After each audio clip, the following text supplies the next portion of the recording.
Hi, I'm Thomas Jefferson. Hi, I'm Alexander Hamilton. The federal government needs power. The federal government will abuse their power. The power should be put in those who know what to deal with it. People won't trust the federal government made up of people that they are not familiar with. Hi, my name is James Madison. I believe that we should keep a relatively strong government, but make sure that they do not abuse their powers by clearly outlining their powers. Look, no one will trust this government when it's so far from people's homes, it's ruled by people that the population doesn't know, and people already have a distrust in strong government. We need to outline the government's powers in a clause that basically says that states have all the powers that the Constitution does not give the federal government. Look, Mr. Hamilton, I have a compromise. To make the government more powerful where it's necessary, let's use these three clauses. This, Mr. Hamilton, is the Commerce Clause. Basically, it says that Congress will have the power to regulate commerce with foreign nations and among the several states and Indian tribes. Oh, I like that idea. Hi, I'm Congress.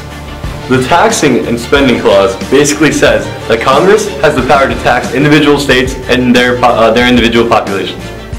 Wow, these are good ideas, but I just realized that you forgot to give them the power to make laws enforcing the powers given to them in the Constitution. Good point, Mr. Hamilton. That's the point of the next clause that I'd like to suggest that gives power to Congress to enforce the Constitution. In South Dakota versus Dole, 1987, the Supreme Court allowed the federal government to dictate the legal drinking age to the states. It did so through the Taxing and Spending Clause. The federal government had passed a law suspending 10% of highway funds from any state that refused to pass a law setting from the legal drinking age at 21.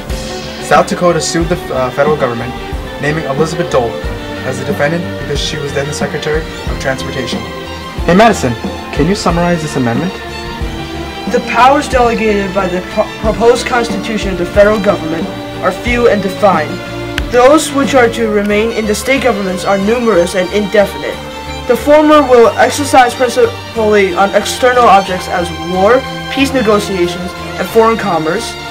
A 1985 case called the Garcia versus San Antonio Metropolitan Transit Authority posed the question of whether or not the state of Texas could be forced to pay its employees according to the federal minimum wage guidelines. The state argued that this was a state matter and that the federal government had no jurisdiction over. The court disagreed and said that the guidelines were not destructive of the state sovereignty or violative of any constitutional provision, so they were not in violation of the 10th Amendment.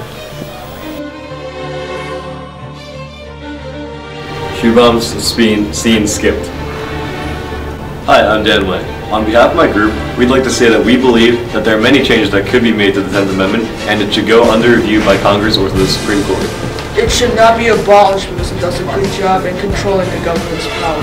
Because of a lot of argument recently over federal action on state firearm laws, medical marijuana laws, and other laws, we believe that the 10th Amendment should go under review by Congress or the Supreme Court. The 10th Amendment effectively addressed the issues brought up in the constitutional time period about states' rights and federal rights. The legislative and judicial branches should collaborate in deciding whether or not and how to decrease federal